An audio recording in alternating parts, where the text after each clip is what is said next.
Good morning, Your Holiness. It is very nice to meet you virtually today.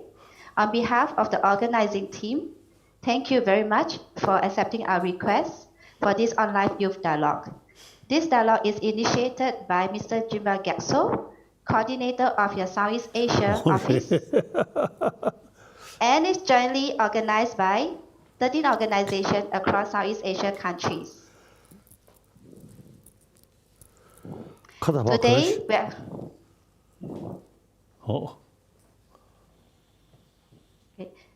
Today, we are also very honored to have three distinguished academic guests joining the dialogue today. Our first guest is Mr. Kishore Mahbubani from Singapore. He is a distinguished fellow at Asia Research Institute, formerly the Dean of National University of Singapore, Lee Kuan Yew School of Public Policy for 14 years, and over 3 decades as a Singapore permanent representative to the United Nations during his time at Ministry of Foreign Affairs. Thank you, Mr. Kishore. Our second guest is Professor Imtiaz Ahmad Saukat Yusof from Malaysia. He is the Deputy Dean of the Student Development and Community Engagement at International Islamic University of Malaysia. He is also the coordinator of Islam and Buddhist program at International Institute of Islamic Thoughts and Civilization. Thank you, Mr. Yusof. And our third guest is Associate Professor Kama Onyat Kamaruzaman from Malaysia. She's the author and lecturer at International Islamic University of Malaysia and the International Institute of Islamic Thoughts and Civilization. She specializes in comparative religion and actively involved in social work and interfaith engagement. Thank you, Professor Kama.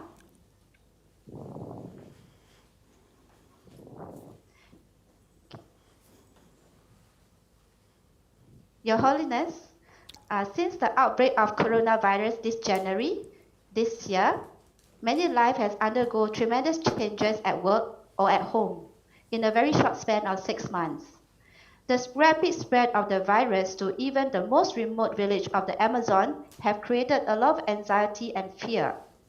With the global lockdown, strained healthcare system, increased mental health issue, and high unemployment rate, the youth are facing with uncertainty on how the future lies for them.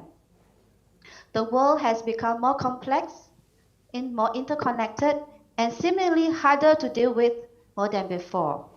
And today in our call, we have over 700 youth, mainly from Southeast Asia countries. 13 of the youth today, a mixture of youth, students, and adults will be asking their question to you directly. However, before that, Your Holiness, what would be your advice to the young leaders of the future in this current situation? Thank you, Your Holiness. Okay.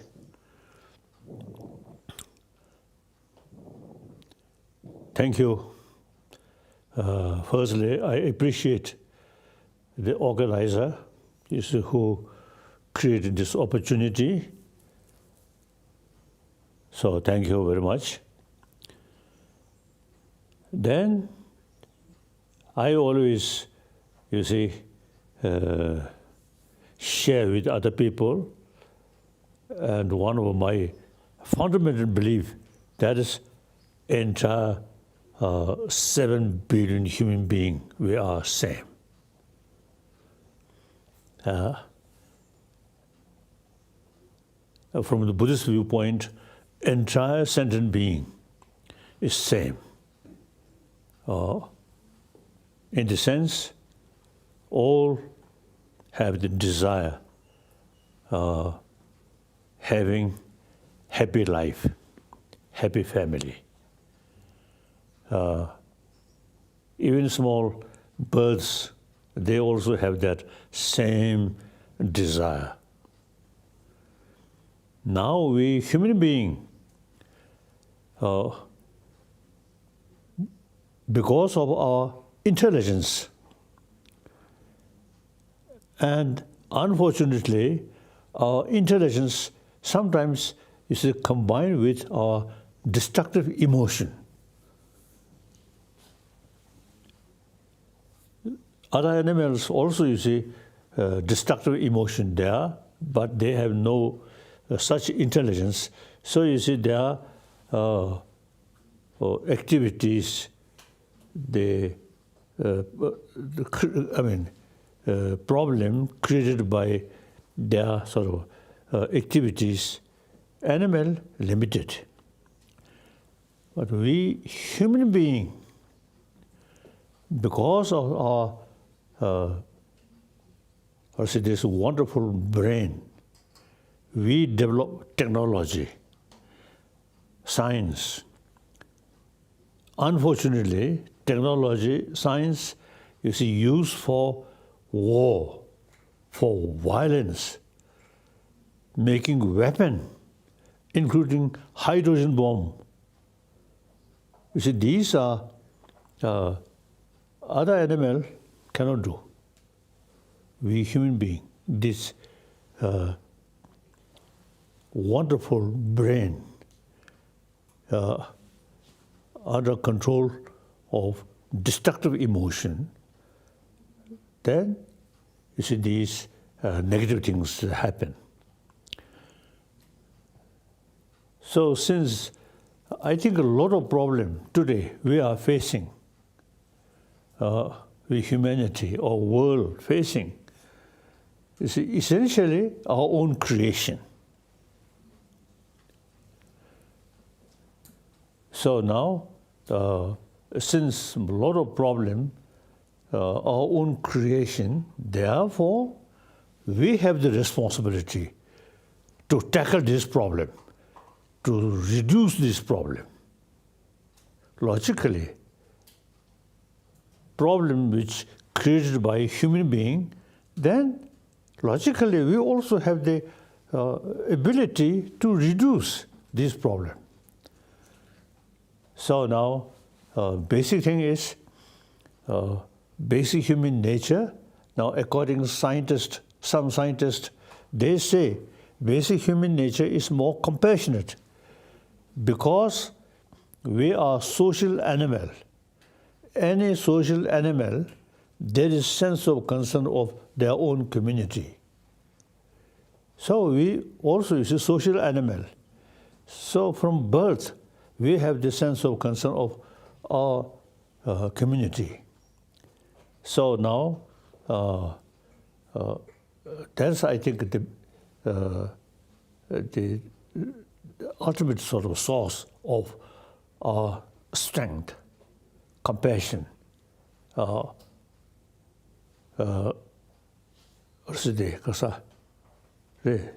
altruism. Altruism there, then the enthusiasm, energy automatically come. So now today, important, one of my commitment is 7 billion human being, whether believer or non-believer, we should have a sense of more, altruistic sort of thinking. Because that, you see, part of our nature and the reality also now today's world, too much division. And that, say, causing too much strong sort of sense of we and they. And then including war happen. So now, a sense of oneness of 7 billion human beings, then there's no basis to killing each other. So therefore, my number one commitment is try to promote sense of oneness of 7 billion human beings. Different nationality, different country, different religion, that is secondary. That's more or less private business. Mainly, we are human beings. I think, for example, when we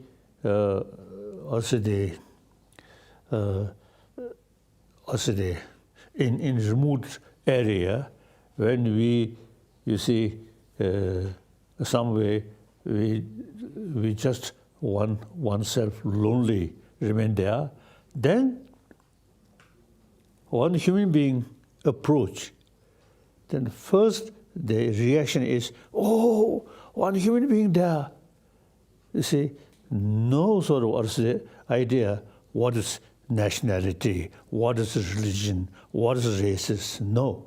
So long, you see, 2 legs, 2 arms, or human face, we simply feel, oh, there is one human being there, I can seek some help from him. That is nature. So therefore, today, really we need too many problems because we too much, emphasis differences. That's the secondary.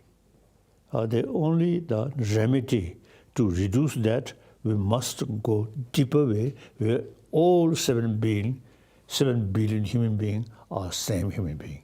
Same way born, same way taking mother's milk, same way die. So, while we alive, much better live together with sense of oneness of 7 billion human beings, and then try to promote human compassion, human loving kindness. So that's my number 1 commitment. So I want to share with you.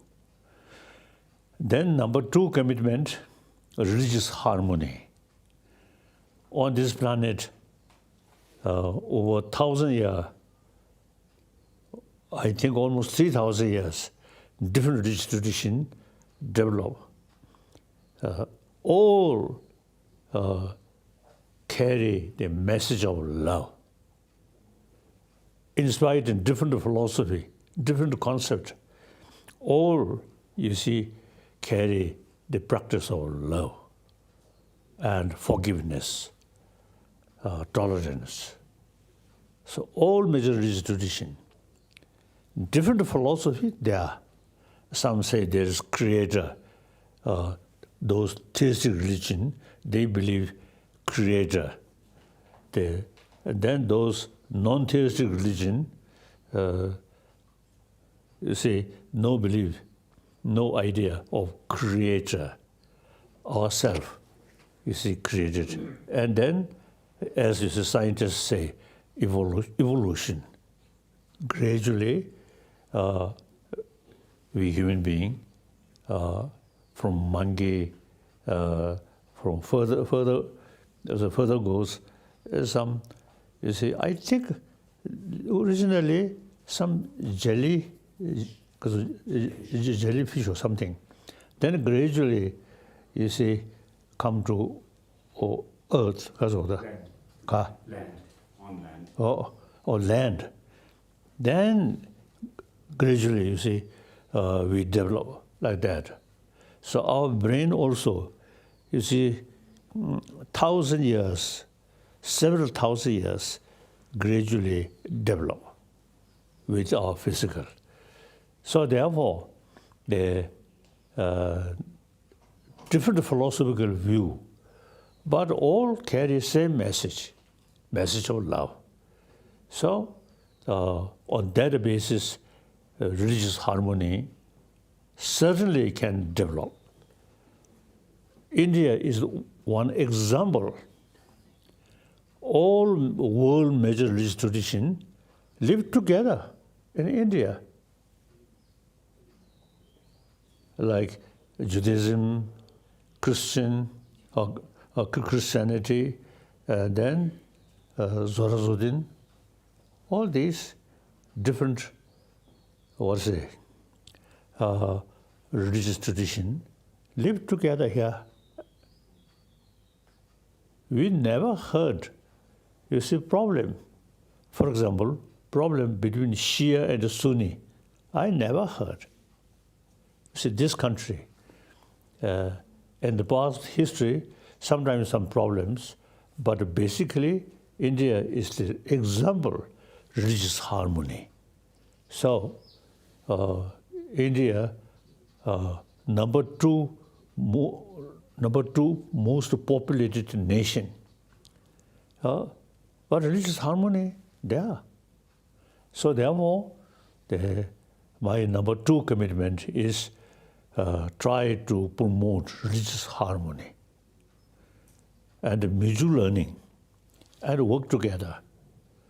Then third my commitment, I'm Tibetan. Tibetan people trust me. They put a lot of hope on me. So I have moral responsibility. So regarding Tibet, my main concern is preservation of Tibetan language, because Tibetan language is the closest language with Sanskrit. So the ancient Buddhist tradition, Pali tradition, Sanskrit tradition, is we Tibetan over 1,000 years, the Sanskrit tradition. See, we translated number of Sanskrit text and a Pali text. So together, altogether 300 volumes. You see, we study these texts and meditate. Very useful. So that knowledge, I feel, not only Tibetan, Tibetan knowledge or Tibetan thing, but I can say Tibetan knowledge, which come from Nalanda tradition, is really precious of world. Whether believer or non-believer, in Sanskrit tradition, a lot of sort of explanation about logic, about philosophy. These we can consider academic subject, not a religious subject. So therefore, I really feel worthwhile to preserve Tibetan knowledge since 8th century. The Shadarakshita from Nalanda, invited by Tibetan king, and he, great logician, great philosopher. So, we Tibetan, over 1,000 years, follow his advice seriously. So, I feel this knowledge really worthwhile preserve. For that, Tibetan language, very, very useful. So that's my, and then another thing is Tibetan environment. Tibet, high altitude, and most of the river which cover from Pakistan, India, then of course Bangladesh and these countries, and also the Vietnam, and then China, Yellow River. So the major river which cover whole Asia, the ultimate source from Tibet. Therefore, Tibetan ecology should sort of preserve. Particularly now, global warming, year by year or decade by decade. The global warming now obviously, I myself also experience. When I came to Dharamsala in 1960, that winter, a lot of snow. Then each year, snow less. So there's clear sign of global warming. So now global warming really become very serious. So Tibet ecology preserve these sources of these rivers very important. And then my fourth commitment, that is, since these knowledge originally come from India,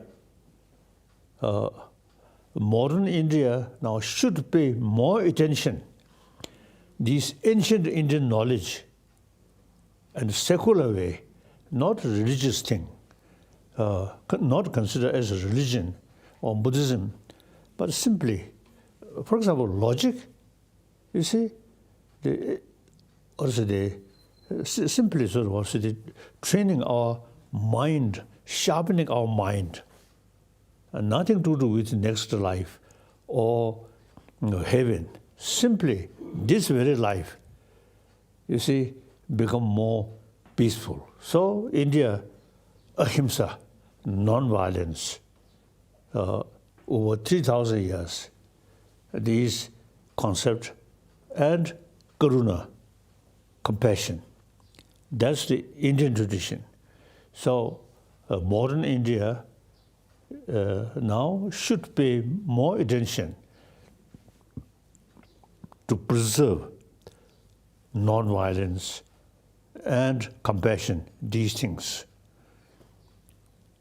India have the possibility to combine inner value and material value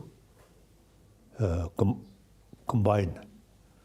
So that's my latest, fourth commitment, like that. So now here you, as a human brothers, sisters,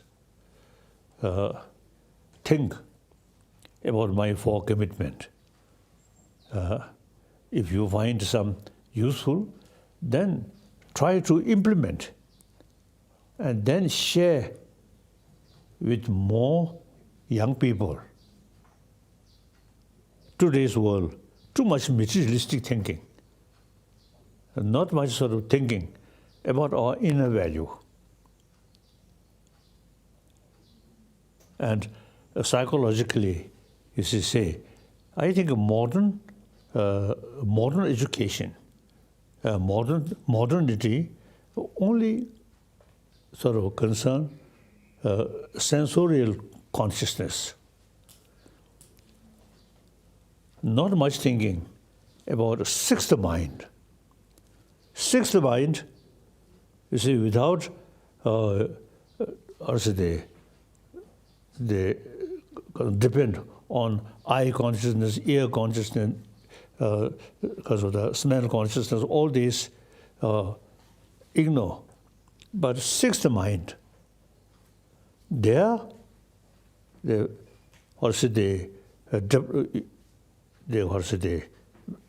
basis of shamatha, single-pointed meditation, and vipassana, analytical meditation. These two are related with sixth mind, not senses of organs. So these, I think, is now in modern time, materialistic life, now pay more about our inner value. Firstly, inner sixth mind, like that. So, now questions and any sort of advice from some professors. Yes.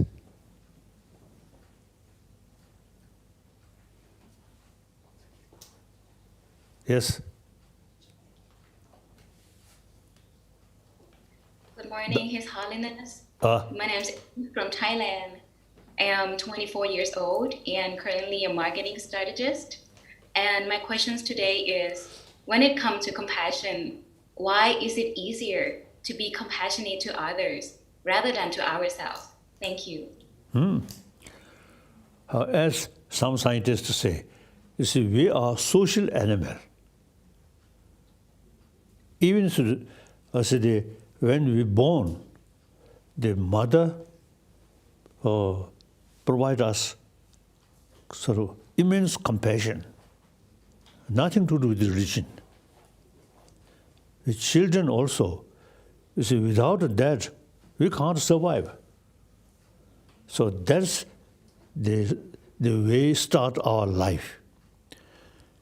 So the loving kindness from other is till our death very important. Dying person, that person may have a lot of gold, diamond, sort of diamond or things.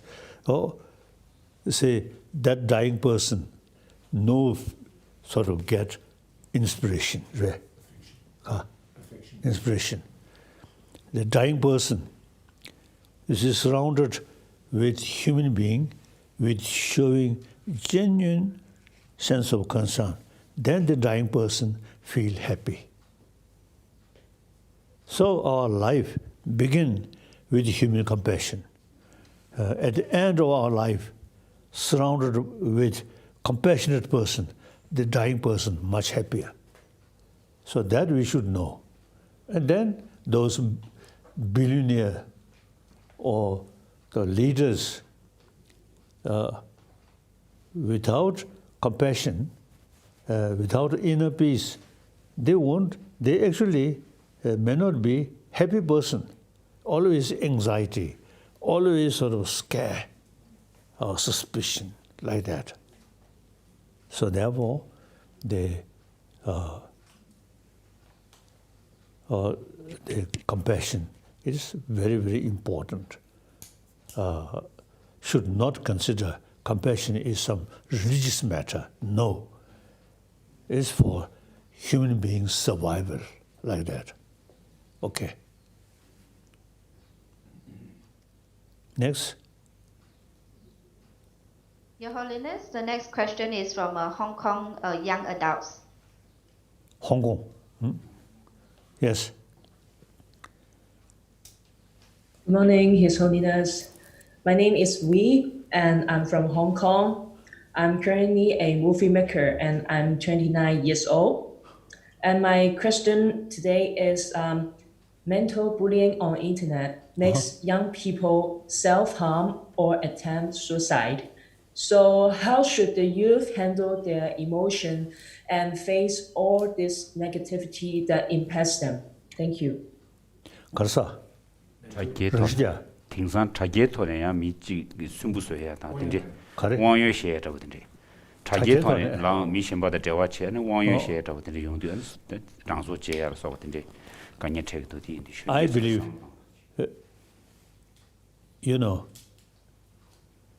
our intelligence actually entirely belongs to ourselves. So we can look different ideas, different sort of ideology, or even different religion, but the ultimate sort of decision up to ourselves.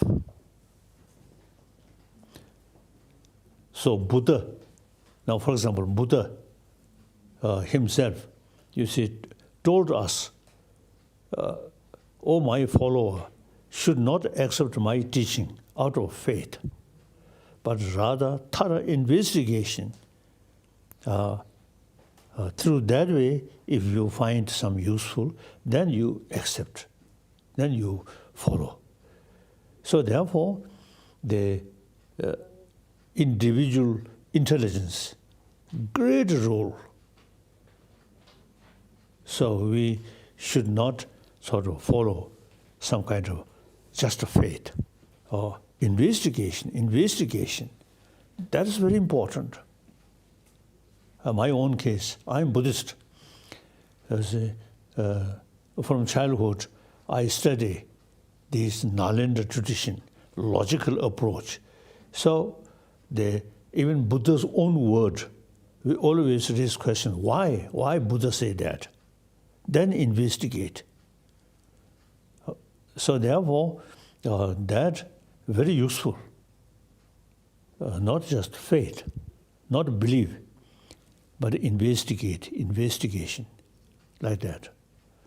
So you, a young person, utilize your intelligence, unbiased, neutral, and then more investigation. Then every sort of your work, your life, you see through investigation, analyze. Then you find now this way is the best, and you also, you see, can seek some of your trusted friends' views. Then follow that. Then even there's some problems facing, so no regret. I try, investigate and seek some advice. So that's the right way or right path. My own case, now 85 years old. About, I think, 13, 14, I lost my freedom. Then, my age, around 20, I become a refugee. I lost my own country. And then, since 59, it's an inside situation, a lot of sort of problem, a lot of suffering. But as I sort of mentioned already, so when difficult situation happen, to analyze, I decide this decision out of thorough investigation. Now this is best. So even some problems, consequences, some happen, no regret. Okay. Then basically, now we, Tibet, India, historically very close link. So now India, the democratic country. So now last 60 years, I become, I enjoy the India's freedom. Okay.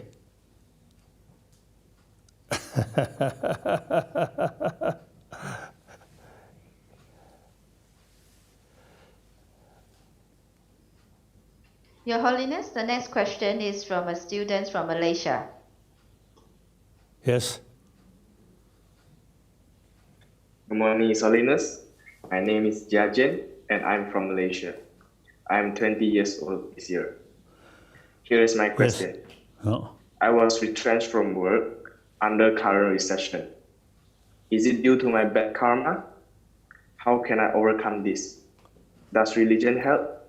Thank you. Karsa, karma. Ka.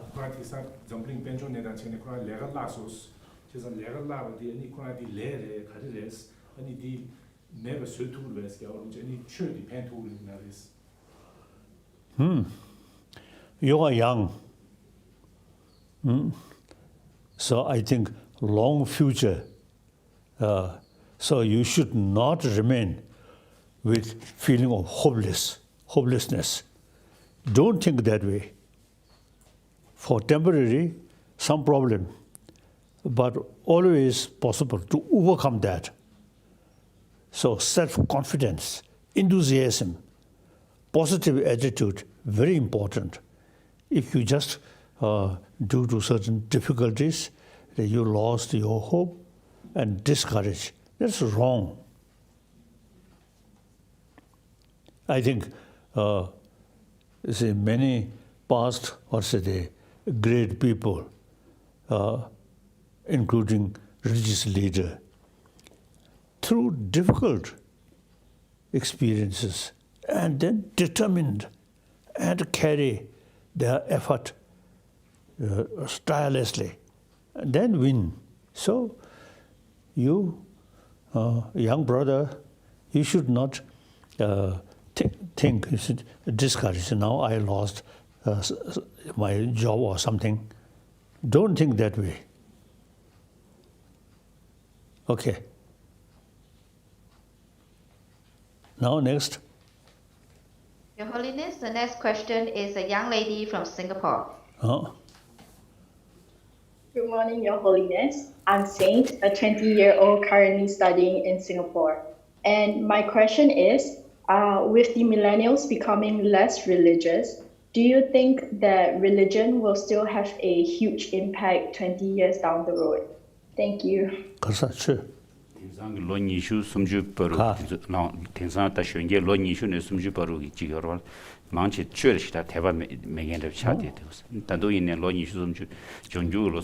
I mentioned before, so whether accept religion or not, we have experience when you say, for example, shopping, visit, see people showing more smile, you feel happy, isn't it? When you met someone with a serious sort of face, you unhappy, isn't it? So, whether accept religious belief or not, the essence of religion is warm-heartedness. So there's even animal, some dogs, if you show them a little smile, and then genuine sort of warm feeling to show, then dogs, their tail go like that. If your face, more angry face, and even dogs, you say don't like that, isn't it? So therefore, so long we are human being, so long we have to live with human society, warm-heartedness. Through warm-heartedness and calm mind, even today's your enemy, after some time may become best friend. So ultimately, everything depends on yourself. Warm-heartedness. I believe that. Okay. So the younger generation, the modern education, not much sort of paying attention about our inner value. That is a problem. So the existing modern education, very much oriented about a material value. That is, the mistake. The materialistic education should combine with inner value, not religion, but inner value. That's very important. And knowledge about our mind, about our emotion. As an academic subject, we should include in education field. Okay, so younger generation, now you have the opportunity, eventually, you see, some change in existing modern education where not sort of adequate, you young people, you see, should think more. Okay. Okay. Now next.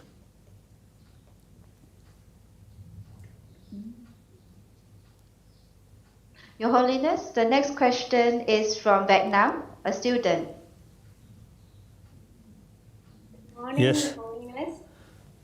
My name is Ling. I'm a 20-year-old student, and I am one of Tam Tok Rinpoche students. My question for you today It's a reality that we will die one day, and this can create fear within us. How can we overcome this fear as well as help others to overcome the same fear? Thank you. Karsa. The Chia Imbating ever was in Chia, Chua Yung ever in a touch tilted Shenama, which Giger was. It's a Susuta, Michelle, the Shenam, the Magie, the Tapshito, Condestionas, Chua Donage. I think Buddha also passed away. And last, I think, 2,000 years, 2,500. 2,500 years. So many great scholars, great saints, all gone. So that's quite nature. So we also eventually have to die. So while we are alive, our life should be meaningful. That brings inner happiness, satisfaction. Okay. So even, you see,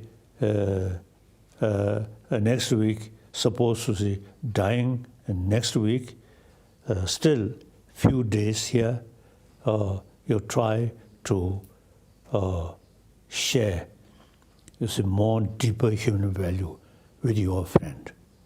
Then at the time of dying, no regret. Okay.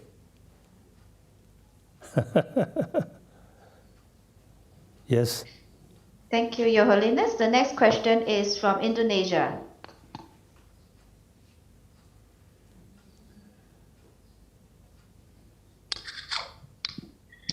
Good morning, Highness. My name is Stephanie Surya from Indonesia. I'm 35 years Indonesia, old. huh?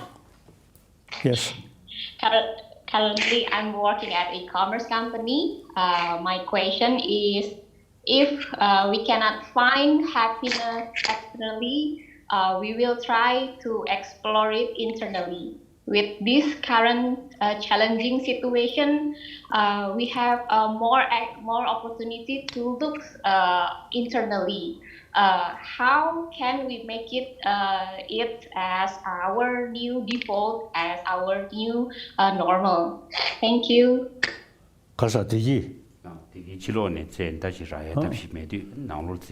Right. Now, as already I indicated, the existing modern education, not much talk about our mind, about our inner peace. People sometimes feel when we talk about inner value, then depend on religion. As I mentioned earlier, you see, inner value without touching religious faith, that we can do. So now modern education, purely education, nothing to do with religion. But education should include education about material thing or science and technology, and meantime education about our emotion, about our mind. That's lacking now, today's existing education. Education, you see, should include knowledge about material thing, including our physical thing, and should include our mind, our emotion. Then with that, like our physical, facing some illness, you see, we take the method to cure that according to the illness. Similarly, mental problem, when develop, so is how to tackle our mental problem. As a part of education, that I think modern education, I feel lacking that. So I think from West, modern education started. Then at that time, about emotion, inner value is concerned, they totally rely on religion, church, religion.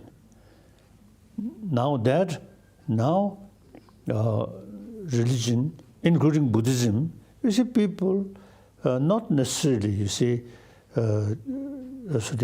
faithful. So therefore, without touching religion, we should analyze, we should develop education about our mind, about our emotion. Okay.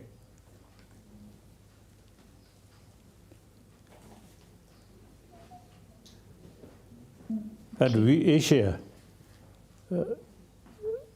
see, the tradition, some meditation there. So like most of the Asian country, you see some or say knowledge about meditation, analytical meditation, and single-pointed meditation. For that, you see, you spend a few moments, you see, don't think about seeing or hearing these things. Just simply try to some kind of meditate on pure mind. You know, usually we simply, you see, following sensorial consciousness. Now sensorial consciousness neutralize. You just think. Some kind of thoughtlessness. Then gradually you gain some experience about mind. Clear.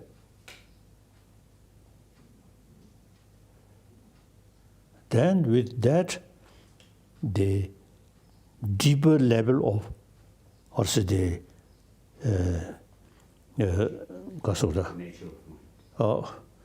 there's a power to analyze things. That, then analytical meditation. So firstly, single-pointed mind, some kind of thoughtlessness. That sort of immense help to increase our mental strength. Then analyze. So the modern education, just material, so sensorial, 5 sensorial sort of consciousness, dealing with that, not 6th mind. Okay. So please, young people, now think more. And now here, quantum physics also is not, or say they accept what appearances. Then think sort of deeper way. So quantum physicists, they, according to that, you see, they say there is differences, appearances, and the deeper reality. So senses of organs, mainly you see appearances. The 6th mind go deeper level, the more detailed, deeper reality. So one my Indian friend told me, expressed to me, quantum physics in the West, something new. In this country, in East, quantum physics over 1,000 years already developed. That's very true. So most of the emotion come on appearances.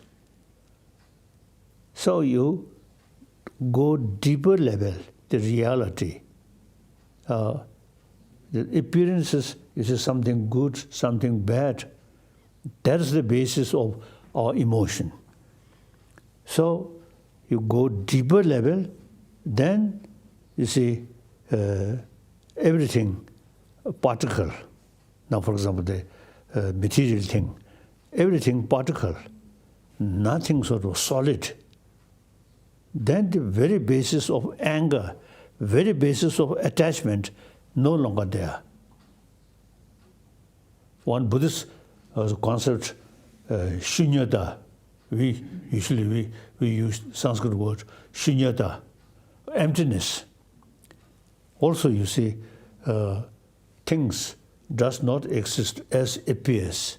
At the deeper level, you see nothing as appears. So this, if you have some interest and then think, study about quantum physics, I think very useful. Modern psychologists and quantum physics combined, useful. Okay. Thank you. Singapore, a young lady working in the interfaith organization. Oh, yes. Good morning, Your Holiness. My name is Nazat Fahima. I'm a working adult and I also volunteer with the Hash Peace movement. My question is, despite the various efforts to promote religious harmony, religious extremism and exclusivism continues to grow in many parts of the world. How can young people like us do something to help with this issue? Thank you. 출루 튼지기 돌아간 전 랭귀 가져 빼나야. 출루 튼지기 랭귀 가져 빼게 망부 여러분. 대 빼나야 다도 즉 따와 착부 심진의 extremism 다 대조 배티시오지 개도도 스타디 답시 가려 그랬어. As I already mentioned, the existing children from their young age, see, they are not sort of no opportunity to study about basic mind and pure these things. So now, as I mentioned, existing education system very much sort of oriented about material value, and then there, you see, they very much lacking deeper understanding about basic mind or nature of mind or nature of human being. So, so now religion and superficial, then sometimes faith also become disposal of also the basis of we and they, lacking thinking oneness, same human being, but too much emphasis on secondary level of differences, different race, different color, different country, different religion, and within religion, Buddhist, you say, the Pali tradition, Sanskrit tradition, and sometimes Tantric tradition. In Tibet case, you see yellow-head sect, red-head sect, black-head sect. You see, sometimes you see we found too much sort of division, and then your sort of feeling of I have the places, my religion, my community. So these are narrow-minded, narrow thinking. So Muslim, Shia and Sunni, as I briefly mentioned, you see, Shia, Sunni, and then within that, different country, Iran, Saudi Arabia, and these different Muslim country. And unfortunately, in ancient time also, religion very much used by the king or queen. So Muhammad also you see carry one sword. So now modern time, or ancient time, you see political power and religious faith sometimes you see go together. So feudal system, you see utilize religious faith. Now that gone. Now, as I mentioned earlier, we must, you see, emphasis oneness of humanity. That this religion is personal matter, secondary thing. So you should think that way. As a Muslim, I have, you see, many good friends, Muslim, in Lhasa, some Muslim, Ladakhi Muslim, very peaceful, no record of quarrel. And you see Tibetan, particularly Tibetan monk, fond visit Mongolian Islam, or Muslim sort of shops, and they also talk very nice, very peaceful, like that. So record those Muslim in Lhasa very, very peaceful. So that's basic nature. And then also I have some experience, some Muslim, in Ladakhi Muslim, very peaceful, wonderful. I really fond the Muslim food. Some sort of Ladakhi delegation, you see, came to see me and invite me. Then sometimes I told them, I must come, I will come. And then including the Muslim lunch should be there. So very nice. See, depend your own attitude, Muslim, Hindu, Christian, or Sikhism, all.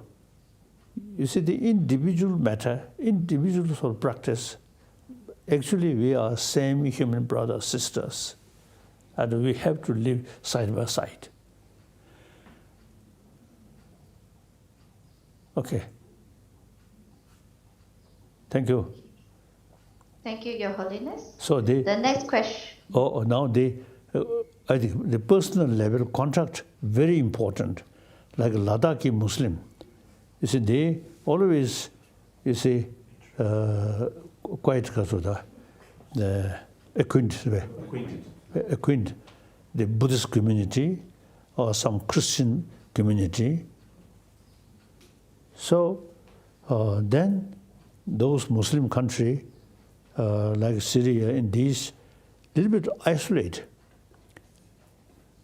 not sort of also the opportunity to meeting with different follower of different religion.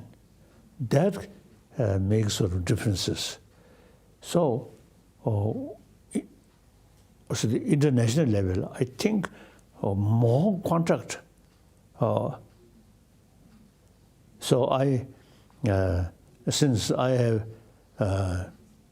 some friend in Ladakh Muslim, so I suggested to them, you should organize one international Muslim conference in Delhi, national level. So I also made some donation.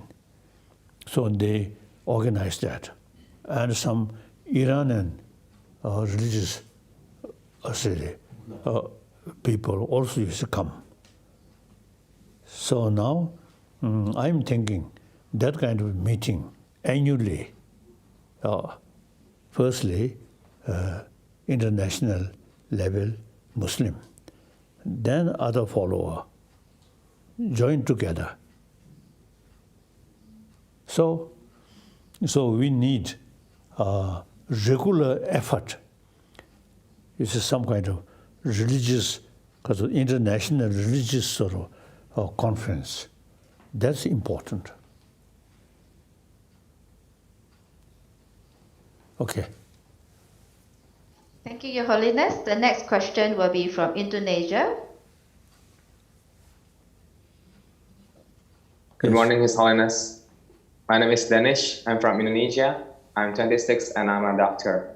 So my question is, can His Holiness explain to us the difference between loving oneself and being selfish? Thank you. Korsa. 근데 수술을 제부치었다. 양치 그 랑도지 제가 세셔라. 딩이 바로 이렇게 봐. 랑시 제야셔라. 랑시 제야다. 수술 제부치었니 바로 이렇게 봐 가요. Now if you think wider way, then everybody, you see, loves oneself and some kind of selfish, always there. If you really want you individual, happy individual, and since we are social animal, one individual's life or successful life entirely depend on the community. So the best way to take care of oneself is to take the very basis of our life. Okay. If you just think oneself, selfish way, narrow-minded, then you can't survive. The survival, or including particularly happy life, entirely depend on others.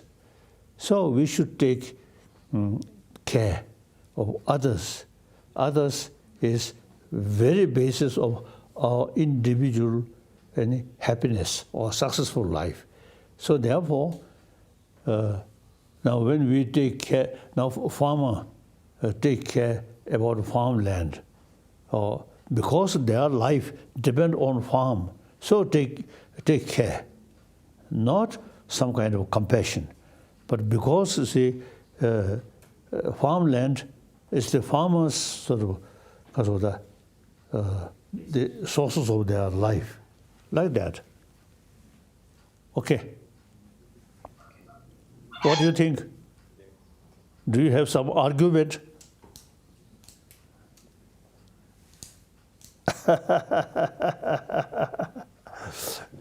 You know, Tibetan sort of tradition, study, we, as the subject of logic subject, we always, you see, debate.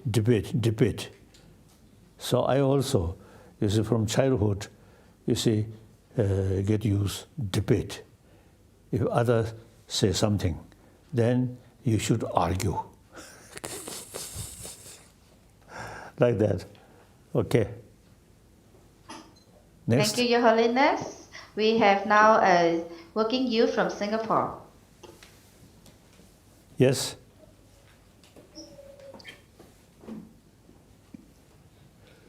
Good morning, Your Holiness. I'm Leonard. I'm 23 from Singapore. I'm a student and a volunteer with HPs. Singapore. My question to Your Holiness is, what is the benefit of learning Buddhism if we are not Buddhist? Thank you. As I mentioned earlier, about the psychology, about the logic.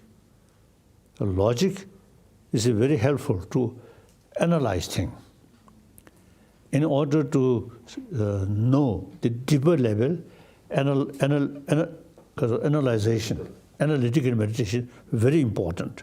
So these now, and over, I think, 1,000 years, the Nalanda tradition, you see, actually very, very academic sort of institution. So therefore, in Buddhist tradition, according to Nalanda tradition, we extensively use logical approach. At the meantime, psychology. Now, these things, I think, are Muslim brothers or Christian brothers, sisters, they say, I think worthwhile to learn. Faith is your own personal matter. So you can keep your own personal faith. But intellectual level, you see, these Buddhists, although ancient time, many Hindus, great scholars, a lot of debate between Buddhist scholars, Hindu scholars. But then gradually, the Buddhist Nalanda, now here in India, the Buddhism also, you see, almost disappeared. Nalanda now ruined, nothing. So we kept. And then China also is a follower of Nalanda tradition. So the differences, the Chinese case, you see, not much sort of emphasis, study. Whereas with Tibetan and Mongolian, over 1,000 years, we very much emphasis study and use logic. So you can learn these, also a certain sort of method which increase our sharpness of our mind, and philosophy, all phenomena,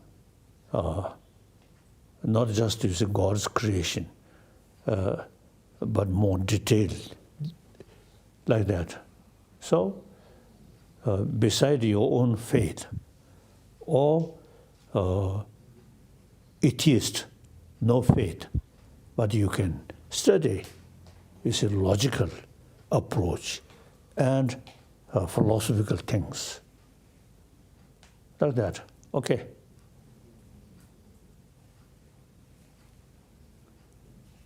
Yes? Now, next.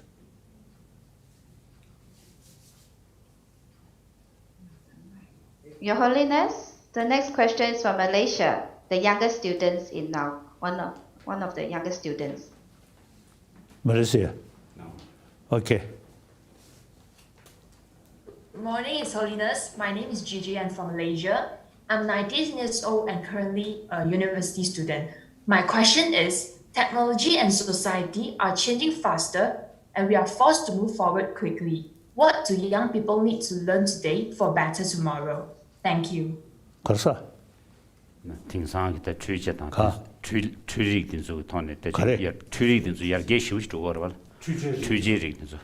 단다 인터넷 다 추이제. 된소 야게 쉬우지 또 된소 수수에 되는 신 격부를 시배 미지나 수수에 간 내가도 격부를 치고야다.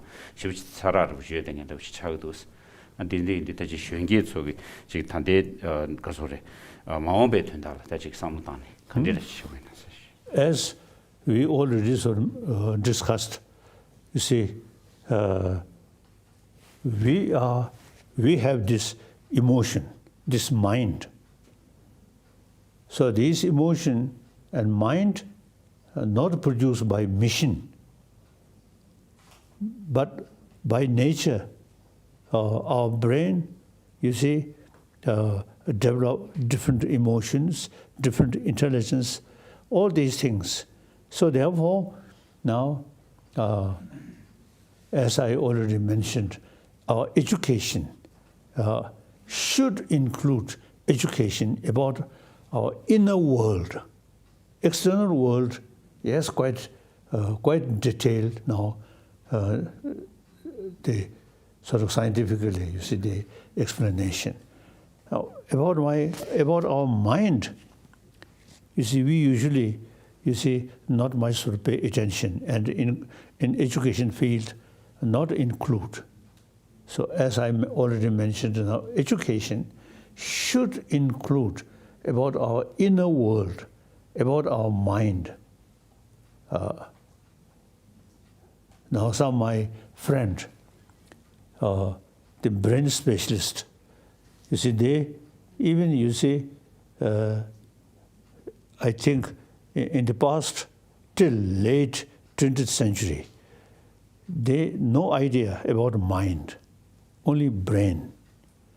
Now later part of 20th century, now begin to feel beside brain, there is something which actually affect our brain.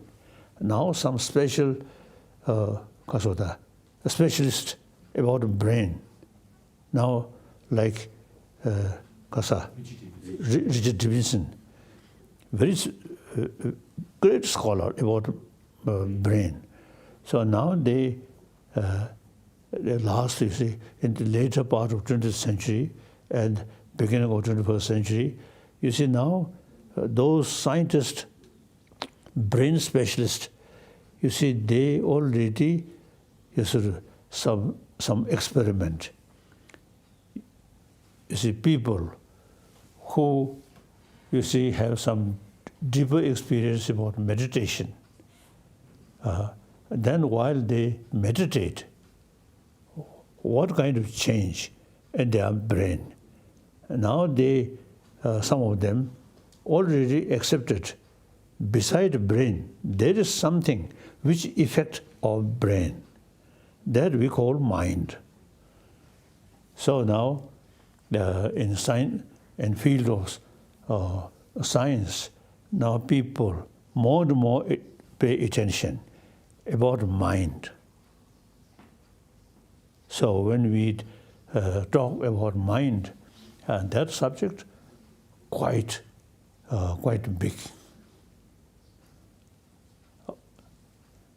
And some knowledge about mind is really transform the person.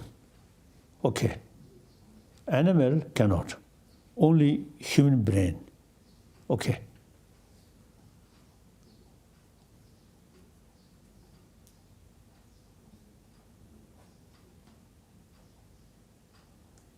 Dr. Avita. Good morning, His Holiness. I'm Avita. I represent Malaysia. I'm a doctor and a teacher and a seeker. So my question for you today is, what should be the true intention to achieve enlightenment? Does it change with era and the time? Thank you. 전주 고방 상계 고방도 토비알라 제 군론도 간데시 고레스. 대지 뒤에 뒤에 양지 제부 대배 여러 베스티 군론디. Now, firstly, as I already mentioned, you see, we must utilize the sixth mind's ability. So for that, what you call meditation or thoughtlessness, that help to increase ability of our mind, sixth mind. Then the clear and very powerful, you see, that sixth mind now focusing certain object to analyze.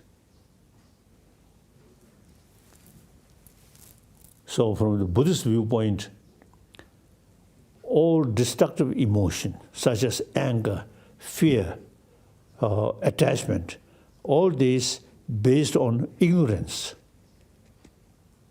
As I mentioned earlier, about quantum physics on the basis of appearances. So the sixth mind, use sixth mind, the deeper level of reality. Then the very basis of emotion no longer active. Okay. So now first, some sort of, I think including in school or college, I think students should spend a few minutes meditation, some kind of thoughtlessness. Usually it's thoughtlessness, sensorial sort of consciousness. Then sensorial consciousness is stop. Then sixth mind become more active. then the sixth mind, the ability, sixth mind increasing. Then that use the analytical meditation, analyze. We call shamatha is stand still, single-pointed meditation. Then vipassana, analytical meditation.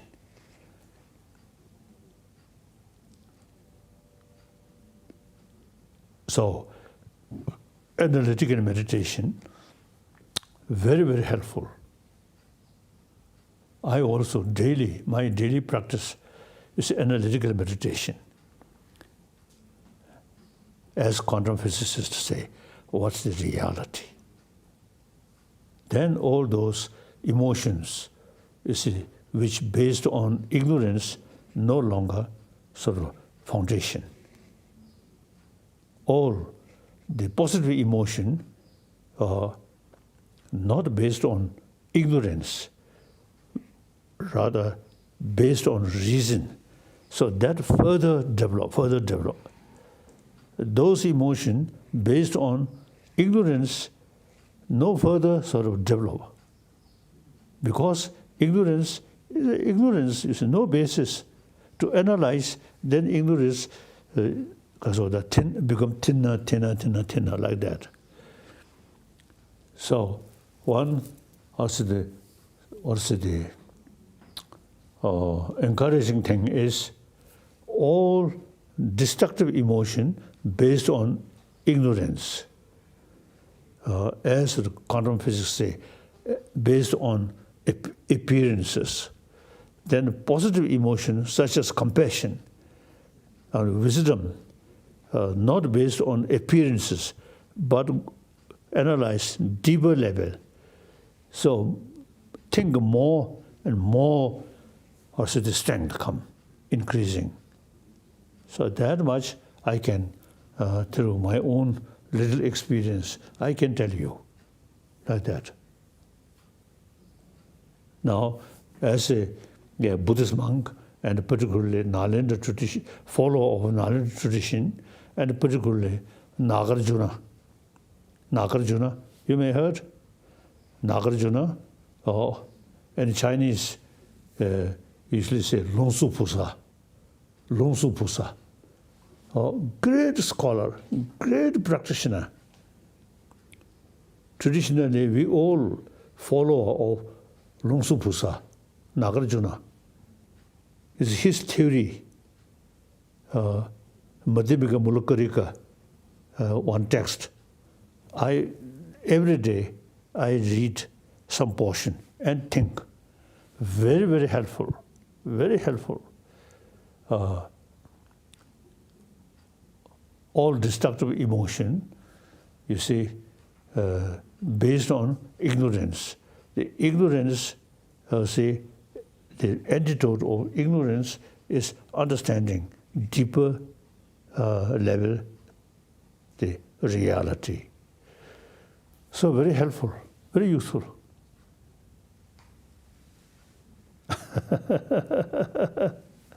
You originally India? Yes. India? Yes. Very good. Next. Your Holiness, the next question is from Vietnam, a student. Yes. Good morning, His Holiness. My name is Rose from Vietnam. I'm 21 years old and I am an interior design student. My question is, how can someone who is still studying be practicing Dharma at the same time? Thank you. 가르사.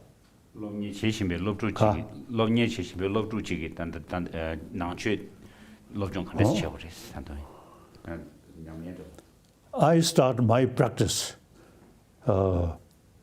age 7, 8 years old. I already started practice. So meantime, I study. So 7, 8 years. Since 7, 8 years old, I start study. our Nalanda tradition study the root text, memorize. Then each word according commentary explaining.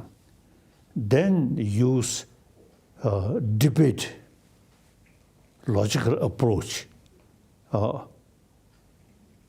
So when we carry debate, we are expecting some mistake from other side. Then you feel very happy to argue. If answer from the other side, everything right, then no opportunity to debate. So according to my own experience, you see, study and practice certainly can go together. Now, 85, 86-year-old me, still study. I study. Whenever I have some opportunity, read some books which I already sort of study, or some new books, study. So there is the wisdom. You see, one level, hearing. One level, thinking. That more powerful. The knowledge just from hearing or reading is just a knowledge. Then on that, that subject, further investigate by yourself. Then second level of knowledge, understanding. That quite firm. The first level of knowledge, if some other person say something different, then you may feel, then you get doubt. When you reach the second level, you yourself analyze, then deeper understanding, then some other person say something different, then you feel, I already analyzed thoroughly. So that knowledge, you see, entirely based on reason. So that knowledge is the basis of experience. Then further familiarize that knowledge, then gradually gain experience. Now, for me, like the philosophical view about nothing independently exists, that now over 50 years, I think. So that really transformed my mind. And then altruism, it's a few decades thinking, really transformed my mind. Meantime, study. Okay. Recently, I was one occasion I visit Japan, and then in monastery, in temple, Japan, one sort of meeting, and I told them, I told that gathering, I hope, you see, this temple should use for debate, for discussion, not just, you see, meditation. I mentioned. So study, very, very important. Here I may share with you one sort of, private sort of conversation. I have a lot of sort of friends, Japanese Buddhist monk, Buddhist scholar. So one Buddhist abbot also is a good scholar. We often discuss. See, and then one day he told me, we Japanese Buddhists always recite Hangya Shingju, the Paramita Sutra. Hard Paramita Sutra. But then he quite sort of, because of humble, he mentioned every Japanese Buddhist recite that, but without knowing the meaning. He appreciates, you see, my a little explanation about these things. He expressed to me. He very much appreciates. So study, very important. The particular Nalanda tradition is maximum utilize our intelligence. Think. Not just faith. Okay. Thank you, Holiness. So, we have last three questions.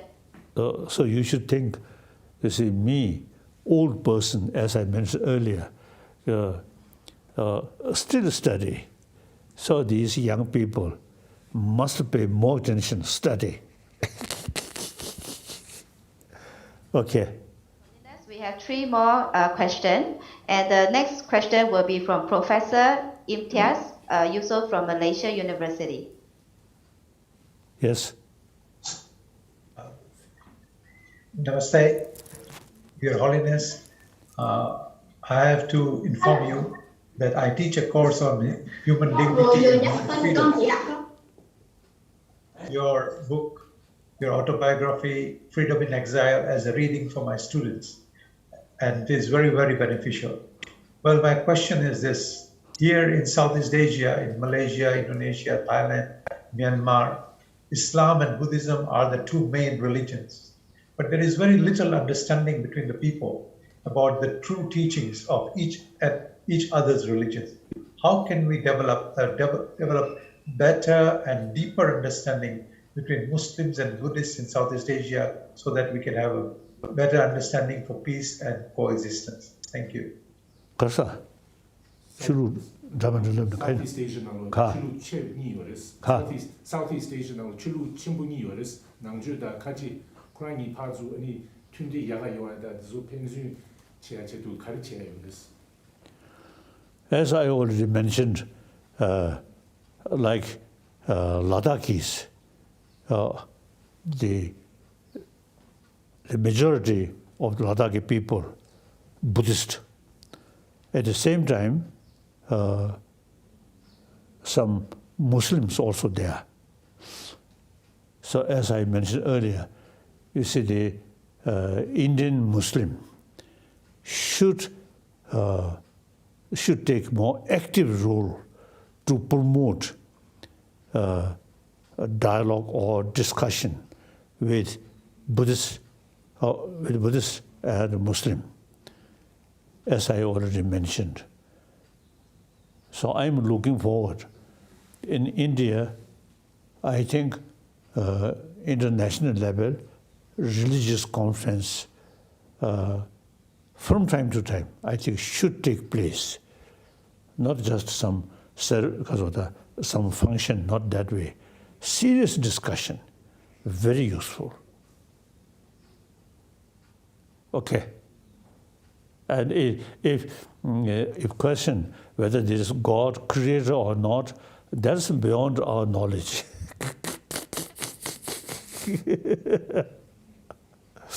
And impossible to study about God's mind. But we only concern about mind of human being.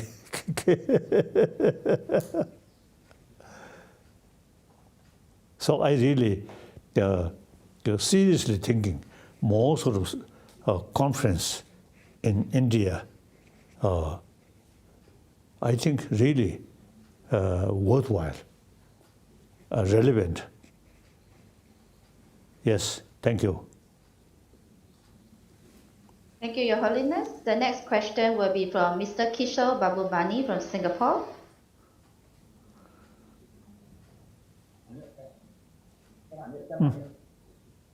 Sound. In the beginning.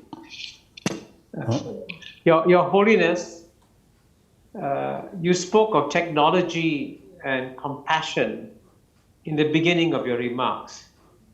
Today, humanity has the technology and the resources to bring global poverty to zero. We also have compassion. Yet, despite this, we cannot get rid of global poverty. Why are we failing in this noble endeavor? Thank you, Your Holiness.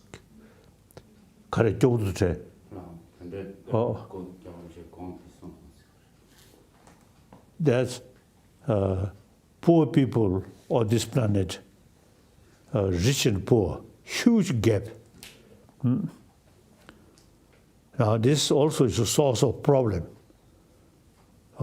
International level also you see, like African and some other country, very poor. And northern world is economically much better. So within one country, now India, there are millionaires, but many poor people there. So we really need a sense of sort of concern for we are same human being. See, those richer people, you see, should help more the young people, the poor people. And then the poor people, you see, should provide some facility, some technology, making themselves, you see, self-support. So this gap, rich and poor, this is quite serious matter. And so now, for example, this very moment in America, this is a problem. Actually, I think the gap rich and poor. They originally come from Africa for slave. These African, you see, they economically poor. As a result, is in the society where materialistic society, poor people always look down. This is also a problem. We have to think how to reduce this gap, rich and poor. And in this respect, the socialist thinking, capitalist, just individualistic. The socialist thinking about majority. But then sometimes, now China also is a socialist country, but huge gap, rich and poor. So I think genuine, you see, socialist system is very important. Like that. So in any way, in order to reduce this gap, rich and poor, the richer side should pay more attention. Okay. Thank you, Your Holiness. Our last question is coming from Malaysia. This is the last question for today's dialogue. Morning, Your Holiness. My name is Cindy. I am 32 years old and I am currently working in the mental health field in Malaysia. The question I have is, how can youth play a role in bringing happiness to the world? 가르쳐. 가.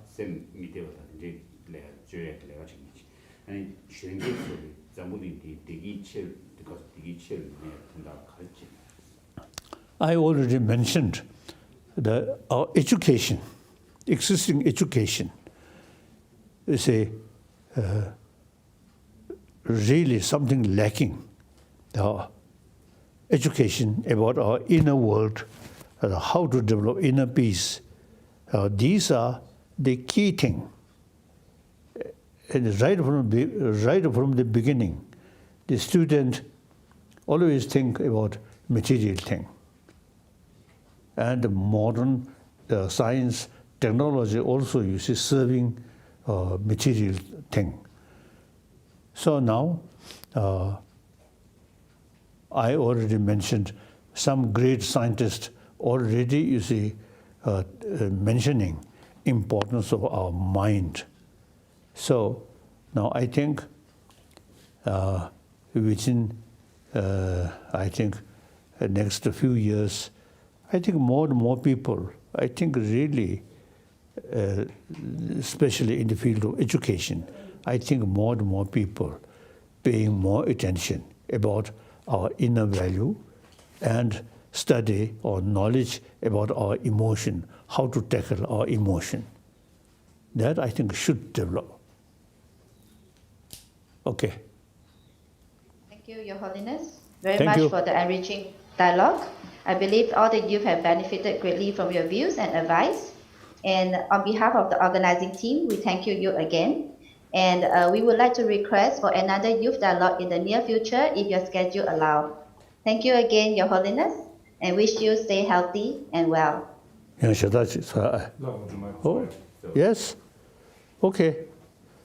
Actually, as a Buddhist practitioner, I dedicated my body, speech, mind, well-being for other. So I already sort of ready. And now, particularly now, with modern technology, I comfortably remain here and talk, share with more. So I always ready talk, share some of my experience.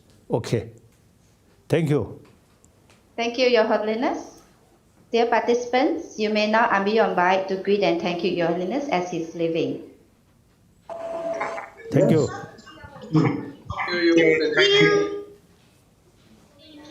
Kasa. Thank you, Ka.